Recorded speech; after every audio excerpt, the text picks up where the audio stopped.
नमस्कार मित्रांनो, आपण आज आहोत मांगीतुंगी या डोंगर रांगेवर आहोत।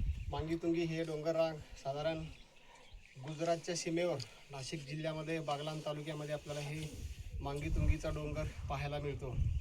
आज जगभरामध्ये हे ठिकाण जैन धर्माचं तीर्थक्षेत्र म्हणून ओळखलं जात आहे। अतिशय नयनरम्य असा हा परिसर आपल्याला मांगीतुंगीच्या डोंगरावर पाहायला मिळतो।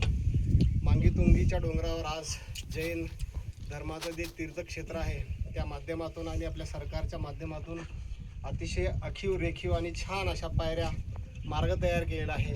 या पायऱ्या मार्गावरून चढत असताना जरी दमछाक होत असली तरी चढायला जो आनंद आहे म्हणजे किल्ला ट्रेकिंगचा डोंगर ट्रेकिंगचा जो आनंद आहे तो पर्यटकांना आनंद घेता येतो। आपल्या पाठीमागं जे ही मूर्ती आहे ते जैन धर्माचे जे तीर्थंकर होते ऋषभदेव यांची भव्य आणि दिव्य अशी मूर्ती आपल्याला या भारतवर्षातली पाहायला मिळते। जैन संप्रदायामध्ये हे तीर्थक्षेत्र आज मांगीतुंगीचं जैन धर्माचं तीर्थक्षेत्र म्हणून ओळखलं चाललं आहे।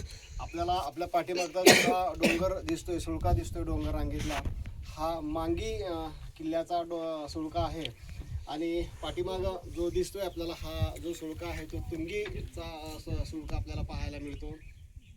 अतिशय सुंदर असं हे परिसर आहे मांगीतुंगीचा। आपण सर्वांनी जरूर यावं, आयुष्यात किमान एकदा तरी येऊन मांगीतुंगीचा डोंगर रांग आणि मांगीतुंगी हे जैन धर्माचं तीर्थक्षेत्र आपण जरूर पाहावं। जय श्रीराम।